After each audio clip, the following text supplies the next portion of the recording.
The views and opinions expressed on all radio shows broadcast on Tom's Radio Toronto are entirely those of the hosts, guests, and callers who are entirely responsible for all show content and do not in any way reflect the opinions of Tom's Radio Toronto or its staff. These broadcasts are presented and made public as entertainment and general information only, in the hope that they will be entertaining and informative to listeners. They are not intended to diagnose, treat, cure, or mitigate in any way any disease or condition or to promote any specific lifestyle, belief, religion, political affiliation, or other personal practice, nor is the information presented necessarily accurate or verifiable. Napakainit pa rin po ang ating araw ngayon, ngayong hapon po ng May 12. Ito po ang ating Balitang Bayan News at 4. Ito po pa rin ang inyong kaibigan at kababayan, Mondatol. Top of the story at this time, Ontario unveils 3-step reopening plan starting with outdoor activities to ease pandemic restriction. Ngayon lang pong alas 3 ng hapon to. Well, Ontario has announced a 3-step plan to reopen the province, starting with outdoor recreational amenities as it gradually prepares to ease pandemic restriction in a press conference held today at 3 o'clock. As of May 22, outdoor recreation amenities. May 22 po sa Sabado yan. Like golf courses and tennis courts will be allowed to reopen, the government said. Outdoor limits for social gatherings and organized public events will be expanded on Saturday, which will allow these amenities to be used by up to 5 people. So, 5 tao. These amenities include driving ranges, soccer and other sports fields, tennis and basketball courts, and skate parks. No outdoor sports or recreational classes are permitted. Of course, based on current public health trends, the government said step 1 of the 3-tier plan will likely begin on the week of June 14. The Ford government said they will confirm the start date closer to that week. The stay-in at home order will also expire on June 2, but all non-essential businesses will still be forced to stay closed until the province enters step 1. The province will remain in step for at least 21 days to monitor the impact of this, or rather the impacts on case number. What is Step 1? Ano ba ang Step 1? To enter this step, Ontario must wait at least 2 weeks after 60% of adults had received 1 dose of vaccine. According to Health Minister Christian Elliott, Ontario has reached 58% to date. So, 2% na lang ang kailangan. It is possible we could reach the level of getting to stage 1 before June 14, Elliott said. We are just giving that as an approximate date right now. The government said step 1 will focus on resuming outdoor activities with the smaller crowd and when the risk of transmission is also lower. Non-essential retail stores will be allowed to reopen with 15% capacity. Outdoor gatherings up to 10 people will be allowed. Outdoor dining with up to 4 people per table will also be allowed to resume. Yan, step 1. So, step 2, to enter this step, 70% of adults need to be vaccinated with 1 dose and 20% vaccinated with 2 doses. The government said this step will expand on outdoor activities and resume limited indoor services. This includes outdoor gatherings of up to 25 people, outdoor sports and leagues, and personal care services where a face covering can be worn. Indoor religious services can also resume at 15% capacity. So yun po ang step 2. Well, ang maganda dyan, personal care services, kasama na siguro dun yung mga saloon. Basta meron pang takip pang mga mukha, may face covering pa. Doon sa step 2 na pala yun, pagbubukas ng barberia at saka mga saloon.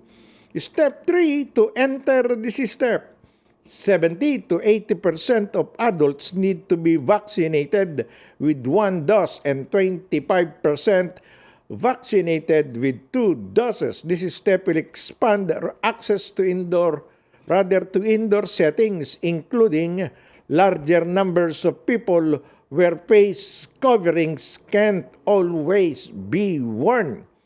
This includes indoor sports and recreational fitness, indoor dining, museum, art galleries, libraries, and pinakahihintay ng marami, lalo ng mga seniors, casino.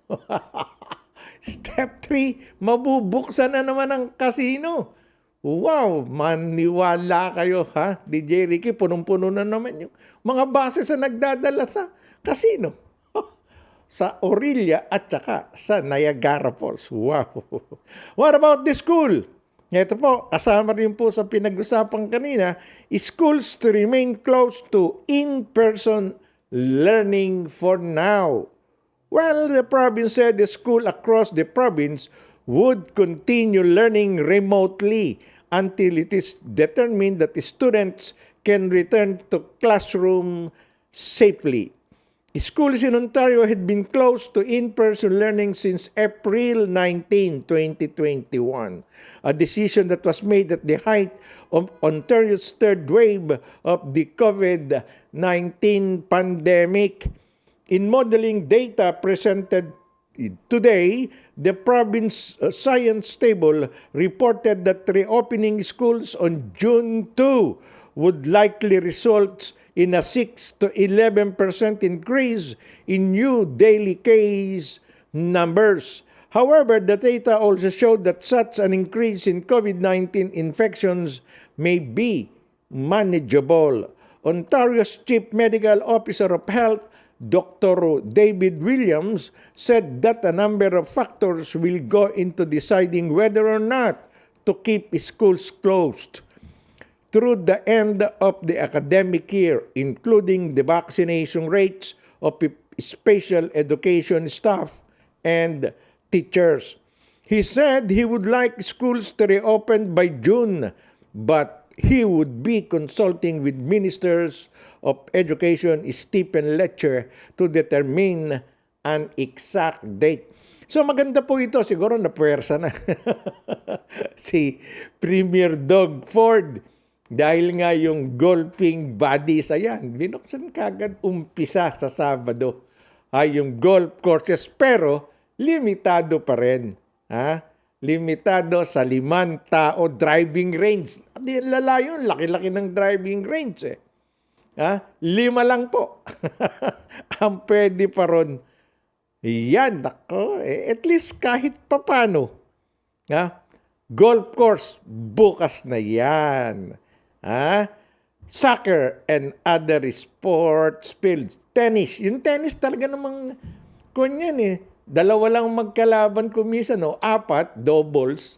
Ala naman triple sa tennis Hanggang doubles lang pa yun.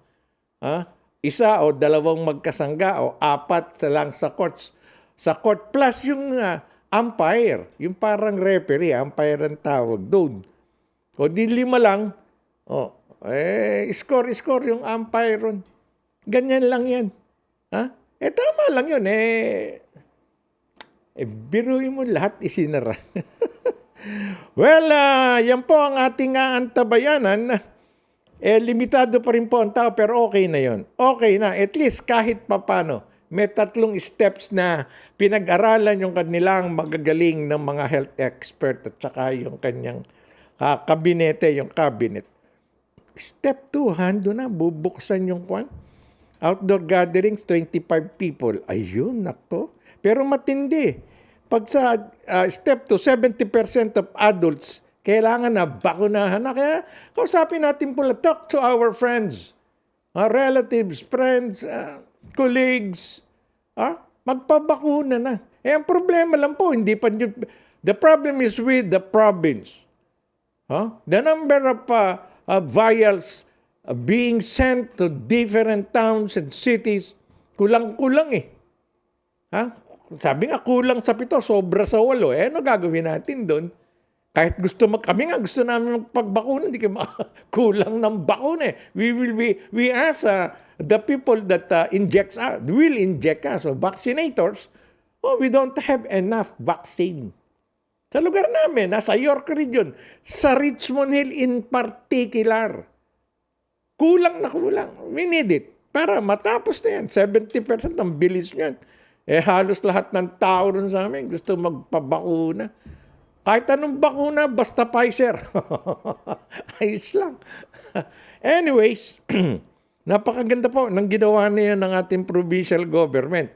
Pag pala naiipit na, uma-action eh. Kung sa eskwela noon, ayaw nilang isara. Ngayon, ayaw na nilang buksan. Ganyan lang yun. It's either yes or no, or true or false. Ganun lang yun. Lapit na eleksyon eh. At any rate, tungkol pa rin po sa gera dyan sa Israel and Hamas. Here is the latest report. UN Chief Gutierrez calls Gaza hell on earth for children. Wow. United Nations, May 20. UN Secretary General Antonio Guterres today described Gaza as hell on earth for children, appealing to Israel for rapid and unhindered aid access, and telling 193-member General Assembly he would launch an appeal for humanitarian funding. Diplomatic efforts toward a ceasefire in the Gaza war gathered pace on Thursday today amid the worsening humanitarian crisis in the Palestinian territory. But fighting between Israel and Palestinian military group Hamas continued. The 193-member U.S. General Assembly met this morning to discuss the renewed violence, but no action was expected. If there is a hell on earth, it is the lives of children in Gaza today, said Gutierrez, adding that he would launch a full humanitarian appeal for funding as soon as possible. The hostilities have caused a serious damage to vital civilian infrastructure in Gaza, including roads and electricity lines, contributing to a humanitarian emergency. Crossing in Gaza have been closed and power shortages are affecting water supplies, Gutierrez added.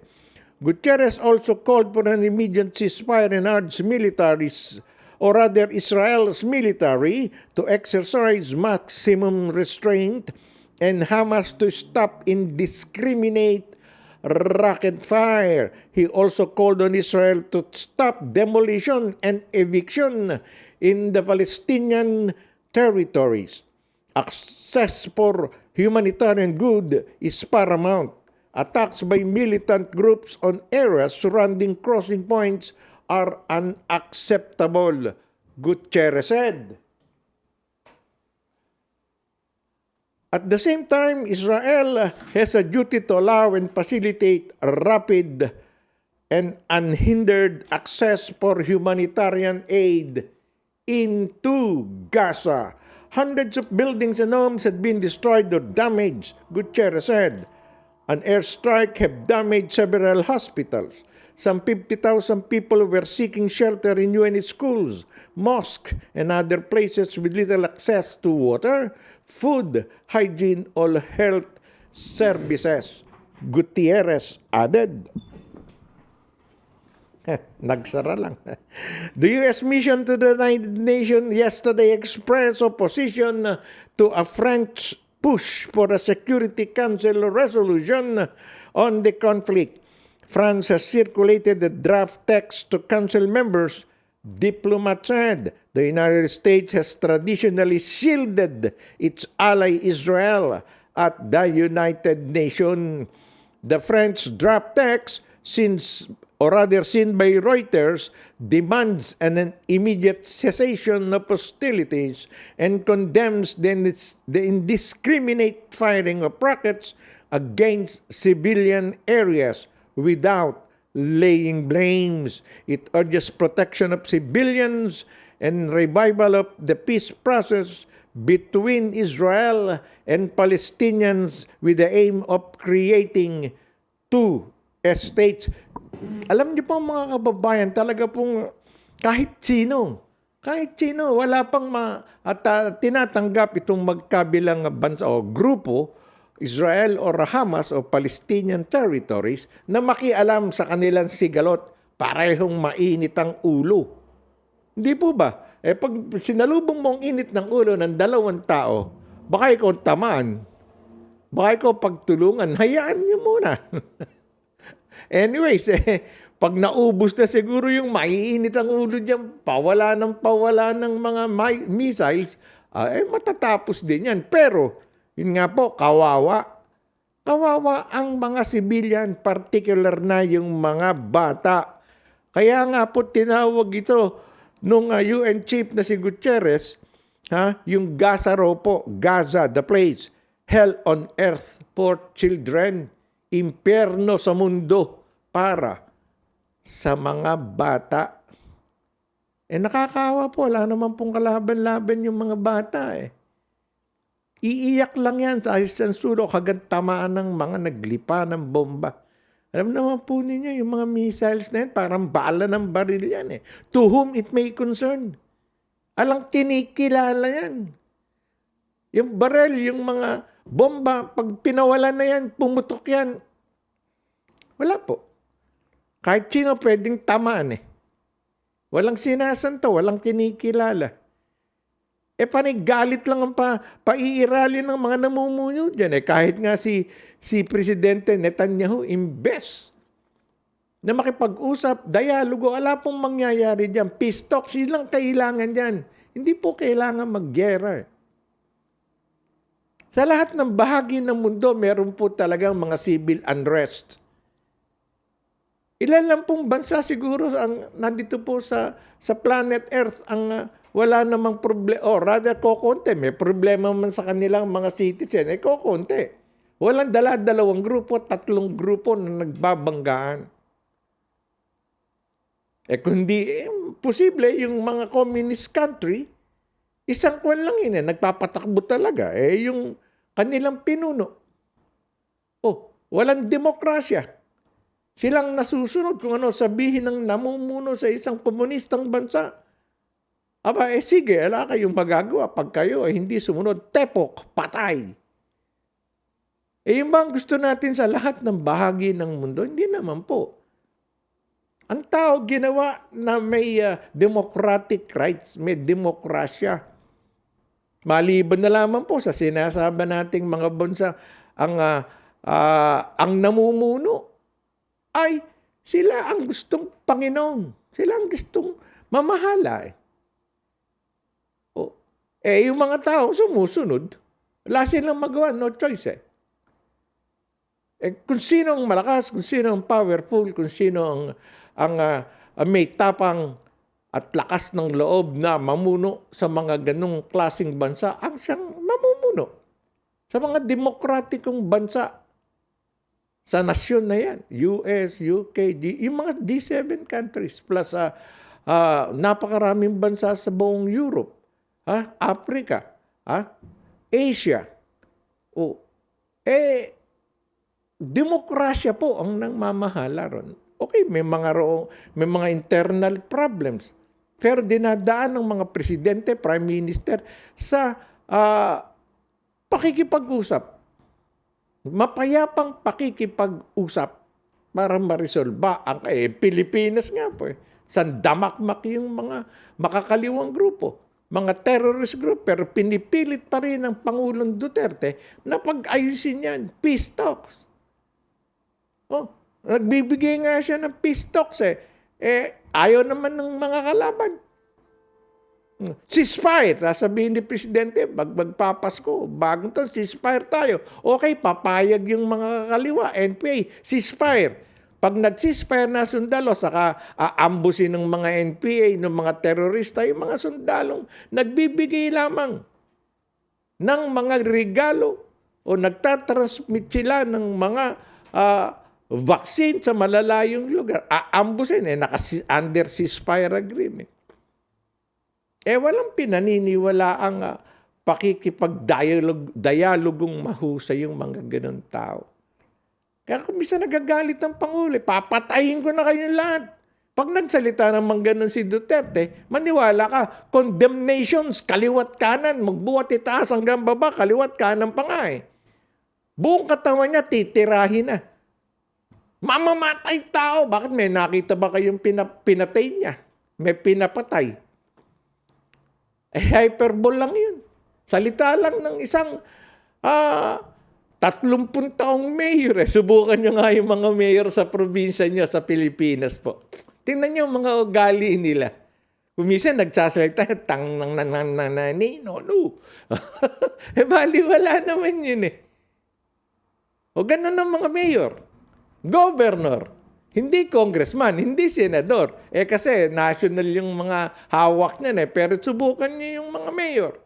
Yung mga gobernador.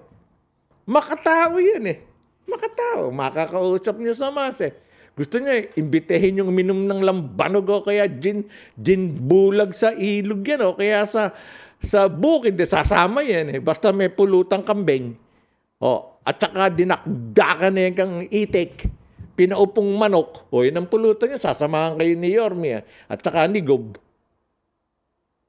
Kaya ang demokrasya sa Pilipinas, ang lakas Sinasabi lang ng human rights advocates ng mga kalaban ng gobyerno, walang human rights. Sila po pumapatay ng mga ordinaryong tao, nagkukulong ng hinihinalang NPA at mga terorista.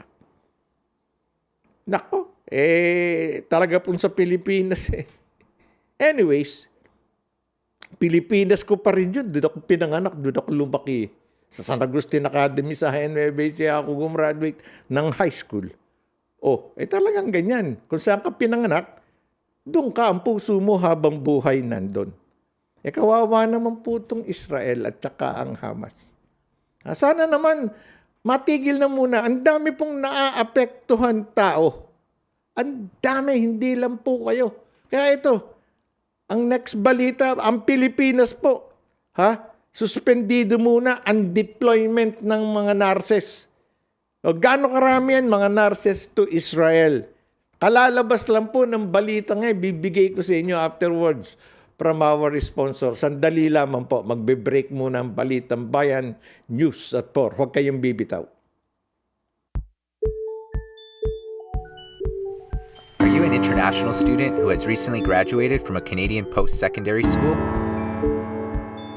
If you have graduated from a designated learning institution, you could be eligible to apply for permanent residency under the new pathway set out by Immigration, Refugees, and Citizenship Canada.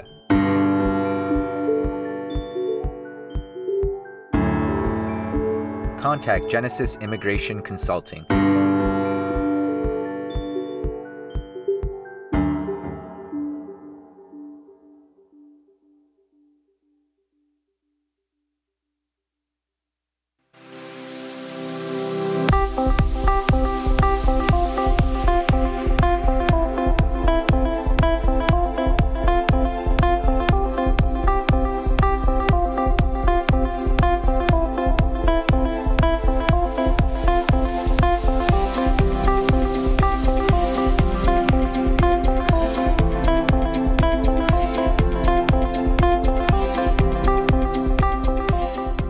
Well, nagbabalik po ang Balitang Bayan News at 4. Ito nga po, amid the prevailing tensions in Israel, the Philippine government has deferred the deployment of Filipino caregivers to that Middle Eastern country. Labor Secretary Silvestre Bello III, though clarified that there is no deployment ban, wala pong ban. And the government is only delaying the sending of Filipino caregivers until the situation in Israel improves. The processing of those who already qualified continues. We are merely suspending their actual departure while the tension is still high, Bello said in a statement. He urged caregivers and healthcare workers who were already scheduled to leave the country to delay their departure by a few days to avoid the risks, adding that the government wants to ensure their safety. Malacanang said it supports the move, with presidential spokesman Harry Roque saying there is no logic if the government will allow the deployment of workers when it is mapping out a strategy to evacuate and repatriate Filipinos from that area. The Philippine Overseas Employment Administration, o POEA, previously reported that close to 400 Filipino caregivers are set to be deployed, or rather to be deployed to Israel by the end of May. So marami pala yun. 4 na ran. POEA Chief Bernard Olalia gave assurance in a virtual briefing yesterday that the Filipino caregivers will not be destroyed to areas with ongoing hostilities, as he reminded them not to leave the house of their employers. The deployment of Filipino caregivers is part of the labor agreement for government-to-government hiring of home-based caregivers in Israel. Aside from this scheme, Olalia said the Philippines also allows private recruitment and deployment of OFWs to Israel. However, the Department of Foreign Affairs said yesterday that evacuation plans for Filipinos in Israel and Gaza will be activated as soon as the borders open and a humanitarian corridor is established. The DFA raised Alert Level 1 or precautionary phase over Israel and the West Bank and Alert Level 2 or restriction phase over Gaza, together with the Philippine embassies in Tel Aviv, Amman, and Cairo. They are jointly monitoring the situation in Israel and the Gaza Strip and are prepared to assist Filipino nationals who may be affected by the ongoing conflict. The embassy has not received any report of Filipino casualties or injuries in Israel, the Gaza Strip, or the West Bank since the recent escalation of violence in certain areas within the region. At least 60 youngsters have been killed in Gaza and another 444 have been injured in less than 10 days of conflict with Israel, the head of UN Children's Fund said, in a call for immediate ceasefire and aid access to stave off disaster. So, yun po, hindi mo na aalis yung may 400 mga Pilipino na may kontrata na puron. Tama lang yun. Hintay mo nating lumamig-lamig yung situation. Anyway, yun daw po naman pupuntahan. Alam naman ng OWA yan kung saan-saan sila madidestino sa Israel. Kasi government to government ang agreement na yun Gobyerno ng Israel at saka gobyerno ng Pilipinas nagpirmahan. 400 muna papadala namin. Kaya itong mga Pilipino po, talagang kahit gera ang pupuntahan niya, makapagtrabaho lang sa abroad. Sapagkat sa Pilipinas po ngayon, alam naman po natin, maraming nawalan ng trabaho because of this pandemic. Kaya ang mga Pilipino, kahit basta may trabaho, pupuntahan natin. Ibang klase po tayong mga Pilipino when it comes to earning money for the family. Yan po, pero ingat-ingat po muna. Ang gobyerno po natin, hindi kayo pababayaan. Lahat ng paraan para sa inyong kaligtasan na ba nagtatrabaho sa abroad, gagawin po ng ating pamahalaan. Mamaya sasabihin na naman ng mga kritiko ng Duterte administration, pinalalaki siyan kasi hindi na kayang bigyan ng ayuda. Diyos ko day. Anak ng dragon, may higit 1 trilyon na po ang nagagastos ng ating administrasyon. 1 trilyon para po dito sa ayuda, pagbili ng gamot at sa pagbibig. Ay napakarami pong Pilipinong binibigyan ng ayuda. Yun lang pong purpose Ilan daang libong Pilipino yun, binibigyan ng ayuda yun. Yung sinasabi ng Vice President Lenny, nasa laylayan ng bayan, yung mahihirap yun. O tinan mo, sa pagmamahal ni yung Pfizer, dun sa kanila pinamimigay. Ibimigay ka sa mga mahihirap, siyempre mga seniors muna, ang Pfizer. O yun ang pinaka-epektibong vaccine. Di po lahat ng vaccine epektibo. It's just a matter of numbers nga, sabi ko nga ganun bakit ba?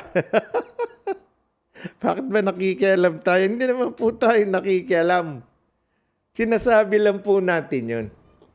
Okay? Balita pa rin po sa COVID sa Pilipinas. Ang Pilipinas daw po, number 3 na sa Southeast Asia sa vaccination rollout. Yung rollout po, yung pagbabakuna ng kanilang mga citizen. Inihayag kahapon ni National Task Force Against COVID-19 Chief Implementer Secretary Carlito Galvez Jr. na sa kasalukuyan ay nasa 3 ranggo na ang Pilipinas sa Southeast Asia sa vaccination rollout. Sa datos ng NTF, nakapagtala na ang Pilipinas ng 2,623,093 doses na naibigay sa publiko mula nang magumpisa ang vaccination nitong Marso 1 gamit ang mga bakunang Sinovac, AstraZeneca at Sputnik 5. May 7-day average ang Pilipinas na 69,960 doses na naituturok sa ngayon habang may 35,933 doses ang daily average mula nang umpisahan ng pamahalaan ang pagbabakuna. Nangunguna sa Southeast Asia ang Indonesia na nag-umpisa ng vaccination noong Enero 13 at meron ng kabuuang 22.6 million doses na naiturok habang pangalawa naman ng Singapore na may 3.13 million doses nang naibigay mula nang mag-umpisa sa kanilang vaccination noong December 30, 2020. Ang tagal na pala nag-umpisa. Kailan ba nag-umpisa ang Pilipinas? March 1. Kita nyo yun. Mabilis tayo. Although, kailan nagsisidatingan yung mga vaccine. Sa buong mundo, nakaupo ang Pilipinas sa rank number 41 sa 175 bansa habang pang-15 rin ito sa 47 countries sa Asia.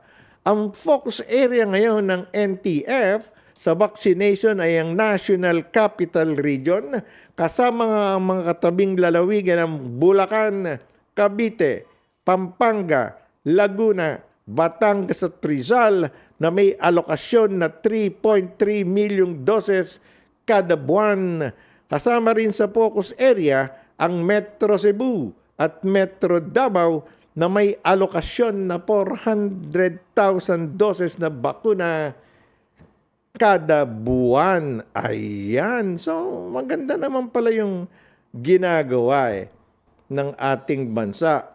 Ayan, sa larangan ng vaccination roll. Kulang pa rin po ang mga doktor, mga nurses, mga health workers, frontline. Sila nagbabakuna, kailangan talaga sa atin. Kung minsan kasi 15 sa isang kwan. Ang babakunahan po 1,000, mga 2,000. So, kailangan pa po natin ang magbabaksin. Ang problema po, kulang nga. Ito po, may suggestion. May suggestion dito ang isang senadora na pati dentista, medical tech, gawing vaccinators. Ano sa palagay nyo? Ito po ang istoryang yan.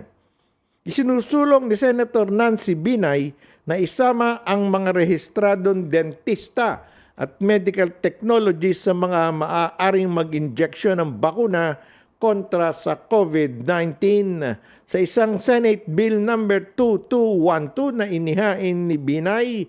Layo nito na amyendahan ang COVID-19 Vaccination Act of 2021 o Republic Act 1152-5 kung saan nakasaad dito na tanging mga pharmacist at mga midwife lamang ang pinapayagan ng makatulong sa mga doktor at mga nurse na magbakuna. Iginiit pa ni Binay na dapat madagdagan ng mga healthcare professionals na tagapagbakuna para mapabilis ang vaccine rollout sa buong bansa. Binabadali ang pagbabakuna para hindi abutan ng expiration ang mga bakuna para agad na makuha ang herd immunity mula sa nasabing virus.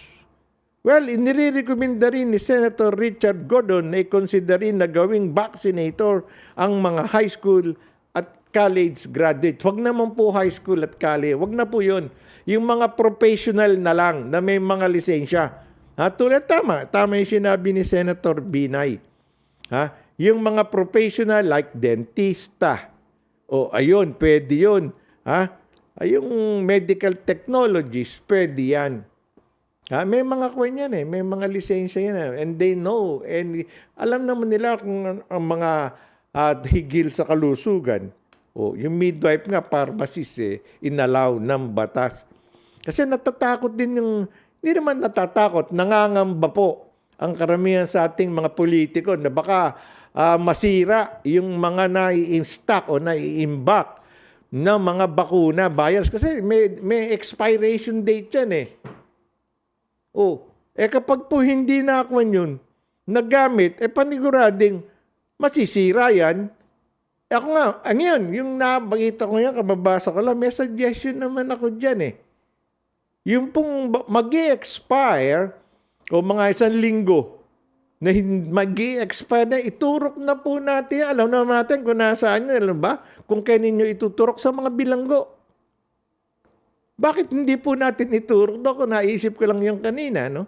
Ang mga bilanggo, ala naman sa listahan yan Pero they're part of the community. Part po ng ating bansa. Iba nga dyan, nalangang kasalanan nakukulong. Dikit-dikit yan Hindi alangan tayong balita tungkol sa COVID infection sa mga jails. Mga penology centers.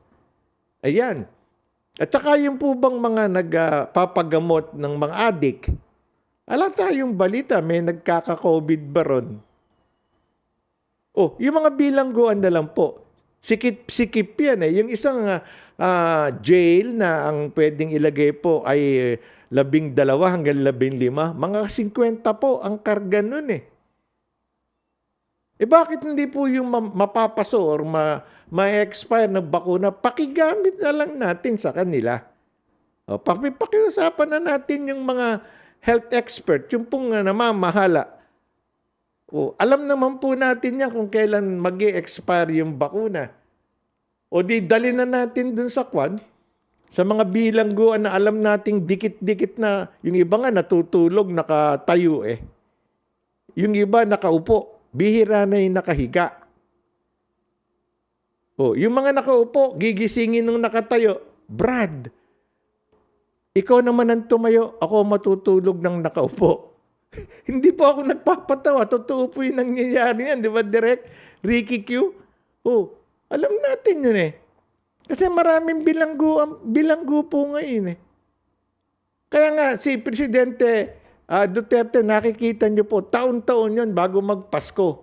Nagbibigay siya ng presidential clemency o presidential pardon doon sa mga matatanda na, sa senior citizen na 10 taon nang nakakulong doon, na talagang humanitarian consideration na lang. At saka yung nakapagsilbi siguro ng 20% o 25% ng kanilang hanggang 30%, hanggang 50% ng kanilang jail time, ika nga natin, pinapatawad na yan. Ang tagal nang nakulong yan. 20-30 taon. Tapos nung iba makakalabas, mapapatunayan hindi pala niya ginawa yung kasalanan. Marami pong ganun eh. Yung bilangguan daw po, pang mayaman eh.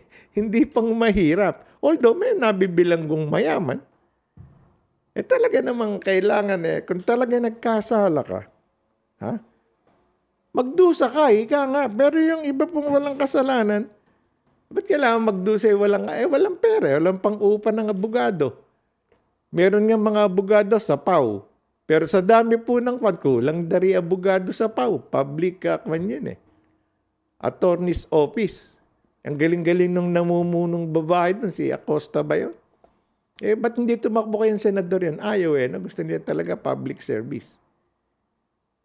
Wala na mga abogadong pro bono lahat Yung pro bono po, libre Hindi po, wala pong abogadong libre sa lahat ng bagay. Yung public attorney's office, may sweldo yan sa gobyerno kasi gobyerno yun Yun ang binibigay na tagapagtanggol ng mga taong walang pera at hindi kayang umupa o magbayad ng abogado. Kaya nga po, yung mga abogado na yan, yung fiscal ka at saka yung panatuturo ka na ni Presidente Duterte. Ito po, Mr. President, suggestion ko lang, rekomendasyon lang ating Tom's Radio Toronto. Yung pong bago mag-expire na bakuna, padala na po ninyo doon sa mga bilangguan. Yung pong mga bilangguang masisikip na yung mga tao, yung mga doon ng kwan.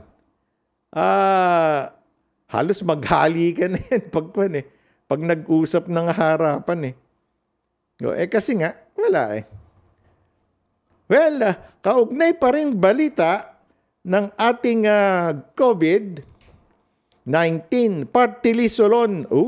Nananawag sa senior citizen na magpabakuna na. Ito po ang istorya, iniaalok ni Senior Citizen Party List Representative Rodolfo Ordanes ang kanyang sarili bilang buhay na patutuo sa mga kapwa niya seniors na ligtas at epektibo ang magpapabakuna ng COVID-19 vaccine. Ayon kay Congressman Ordanes, nagpaturok na siya ng COVID vaccine noong pang Mayo 5 at anya 2 linggo na ang lumipas ay wala siyang nararamdaman na anuman sa mga sinasabing adverse effects. Pinuri ni Ordanes ang mabilis na proseso sa pagbabakuna mula sa kanyang sandaling pagpila hanggang sa ilang segundo ng pagturok ng proteksyon laban sa nakamamatay na sakit. Kasabay nito ang kanyang paalala o pag-apila sa mga lokal na pamahalaan kasama na ang barangay na asikasuhin ang pagbabakuna ng mga senior citizens maging ang person with disability or PWDs. Sana mag-house to house po kayo para kumbinsihin sila at i-register na ninyo right away para hindi na sila mahirapan. Pakiusap pa ni Congressman Ordanes. Hiniling na rin niya na buksan ang mga simbahan ang kanilang bakuran para magamit na vaccination site. Gayon din ang mga parke na pinangangasiwaan ng mga lokal na pamahalaan. Napakaganda po yung apila ni Congressman Ordanes. Ito pong si Congressman Rodolfo Ordanes, si Daddy Ompong. Ika nga, yan po ang pumalit sa aking namatay na kapatid na si Congressman Jun Datol, Francisco Datol Jr. Siya po yung utol ko namatay po yun sa COVID. Kaya nahihirapan po. Ako nga, hirap akong tanggapin pa yung kapatid. Namatay lang nung August yan August 5, 2020. Alam niyo po, kung ako ang tatanungin dito, ako ang party list representative na siya. I have nothing against kay Congressman Ordanes. Saludo po ako sa inyong mungkahi na i-register. Ako po ang magiging suggestion ko rito. Lalapitan ko na. Lalo nga sa Quezon City. Kaibigan ng Senior Citizen Party List, ang mayor ng Quezon City, si Joy Belmonte. na papuntahan na po. May listahan naman yung senior citizen. Nakita ko po yan sa head office ng senior citizen when my brother is still alive sa first term niya noon Nagpupunta ako sa opisina nila pag bumupunta akong Pilipinas. Ang laki ng list, or rather, ang daming listahan nakalagay doon, barangay, kung sino ang mga nakarehistradong seniors. Kaya alam nila kung gano'ng karaming seniors sa buong Pilipinas, lalo sa NCR o sa Quezon City, kung saan nandi opisina mismo ng senior citizen. Nakarehistro lahat yan sa senior citizen. May OSCA ba yun? Office of the Senior Citizen Administration ng bawat munisipyo at syudad. May opisina yan.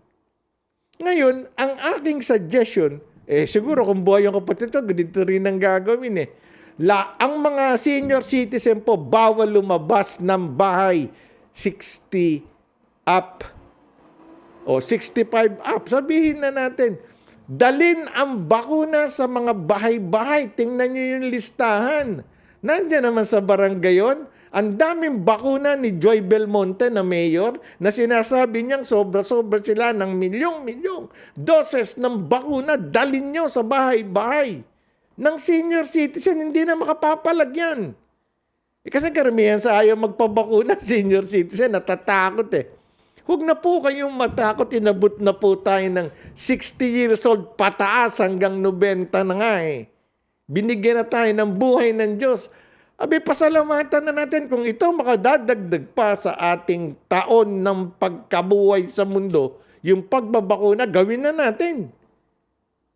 Ito namang senior citizen ng party list, i-suggest mo na, bantayan mo na, o tawagan mo na ng todo, kulitin mo si Mayor Joy Belmonte. Alam mo naman kung gano'ng edad niya, 65, ito bahay niya sa barangay, puntahan na natin. Ano ba naman yung isang jeep ng gamot, ng bayals? O sa araw na to, 300 na mga citizen ng barangay dyan sa Batasang barangay. May 100 o 200 senior citizen dyan. O i-injection na namin kayo, dadali na namin sa inyo ang injection. Di po ba napakaganda? O katabi nito sa kabilang barangay, mga PWDs.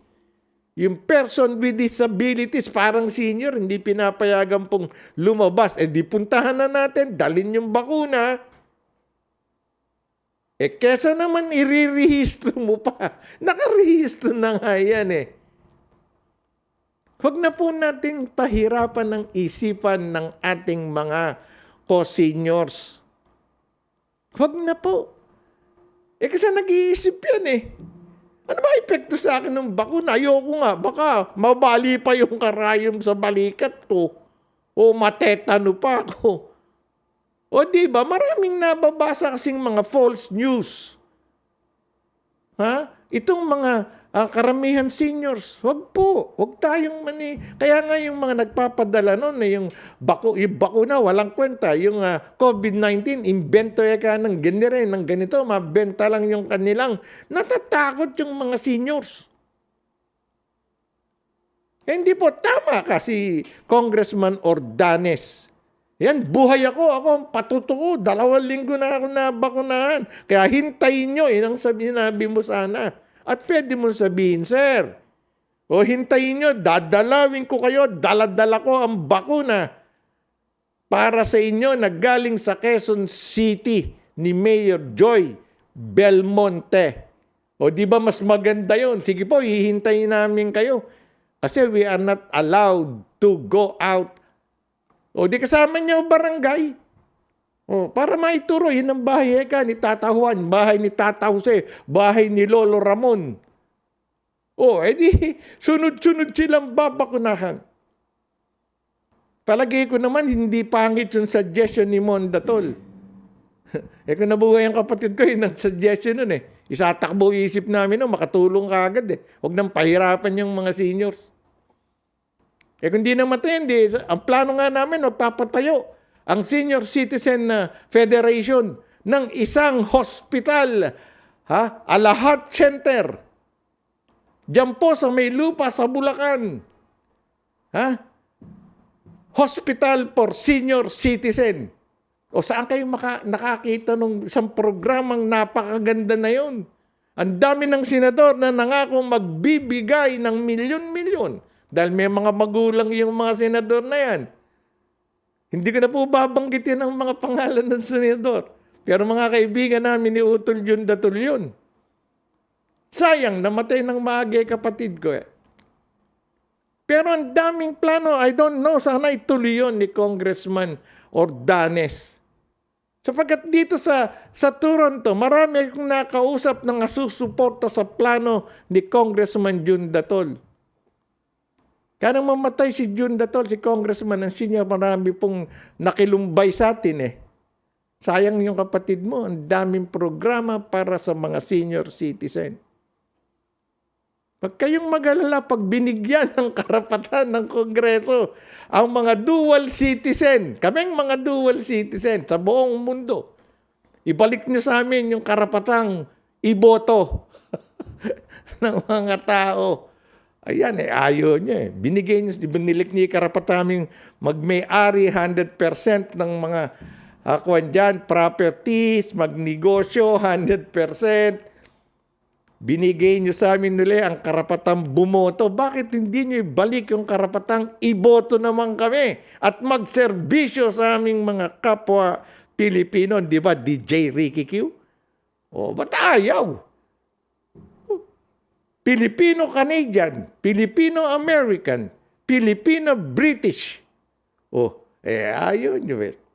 Mas marami nga maitutulong sa Pilipino yun eh. O, dahil sa koneksyon sa abroad. O, ayaw nyo. Huwag nyo. Salamat po. Itong kaibigan ko kasi yung Mike Romero. Ha? Pacman Congressman. Ayan. Nako, sabi niya. Sabi ka pare. Titingnan natin ano magagawa natin sa susunod na kang kongreso. Okay. Sige, ikaw nang magkuhan. Tutulungan ka namin.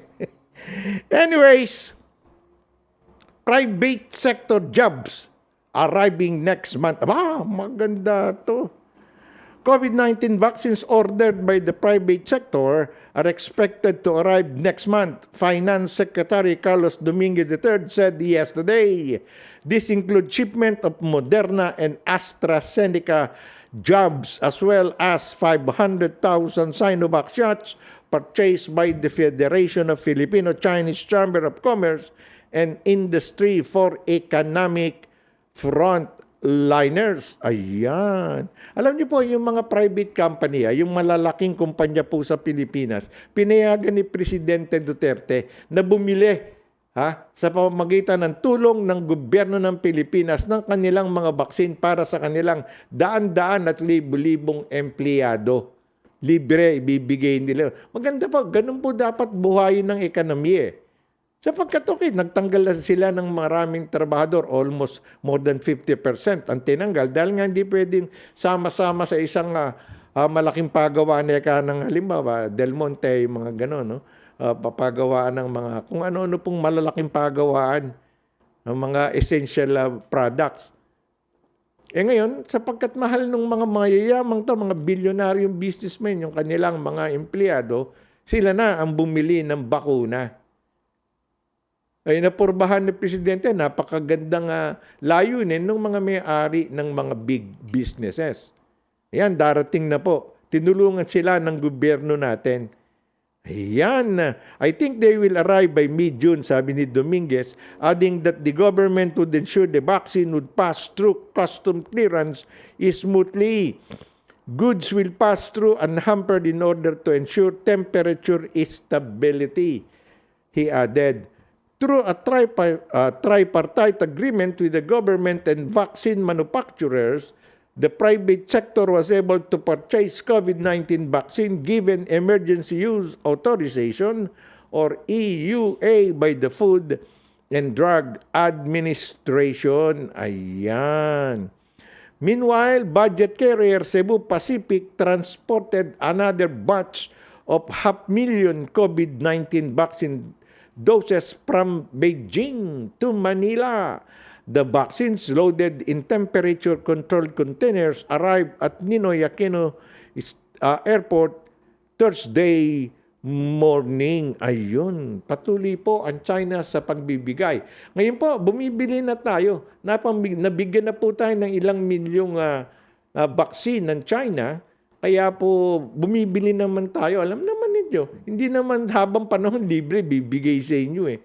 May pera po ang Pilipinas para pambili ng vaccine. Ganun talaga, nag-aalat.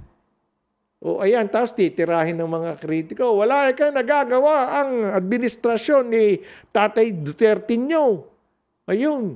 Kokonti ang bakuna. Anong konti? Milyon-milyon na po. Number 3 na nga sa Southeast Asia sa vaccination rollout ng Pilipinas eh. Indonesia at Singapore lang ang tumalo. O yun ang ating sinasabi eh. Panay dadalang na dadahi tumalo. Hintayin na po natin ang eleksyon. Malapit na eleksyon. At makikita nyo, kahit sino tatakbo nyo. Tatakbo raw presidente ng makalaban, ng sambayan, ni dating Justice Carpio, Leni Robredo, ang kanyang vice si Trillanes. Yun ang kinukuha nila. Si Trillanes, naghahangad na siya ang presidente. Pinalalabas na tatakbo na lang na governor ng Camarines Sur, si Leni Robredo, sapagkat taga dun yun eh. Sabi ni Lenny, ano ka? Hunghang? Pagpipresidente ko, gagawin mo kung governor. Villa Puerte, may ari na ng Camarines Sur, alam tumatalo. Ang bata-bata, gwapo yung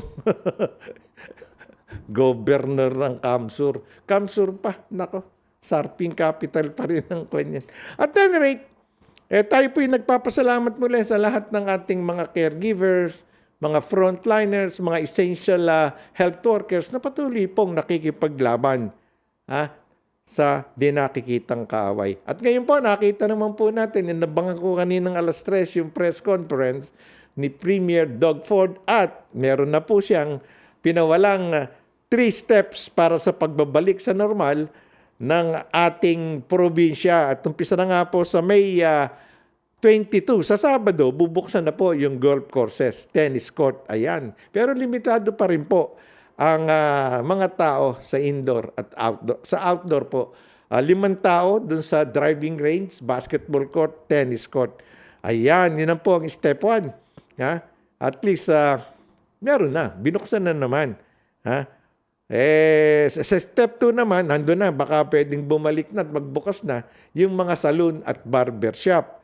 Ayan, basta ang mabut na raw po, sa 70% ng mga adults ang nabakunahan ng 1 dose at 20%. Kaya mangumbida po tayo, yung mga Pilipinong businessmen. Kumbidahin na natin yung mga dati nyo, magpabakuna na tayo para magbukas na kami. Ayan, ang ganda-ganda nun. At siyempre po, maraming salamat in behalf of our producer, Cecil Araneta and Josie Sla. Tita Cecil, magpagaling ka na. Tito Edward, we pray for your early recovery. Ayan, Grace Ganda, pagaling ka na rin. Maraming salamat po. Of course, with my partner here, DJ Ricky Q. Ito po inyong kaibigan, Mondatod, Balitang Bayan News 4, bidding you good day. Are you an international student who has recently graduated from a Canadian post-secondary school? If you have graduated from a designated learning institution, you could be eligible to apply for permanent residency under the new pathway set out by Immigration, Refugees, and Citizenship Canada.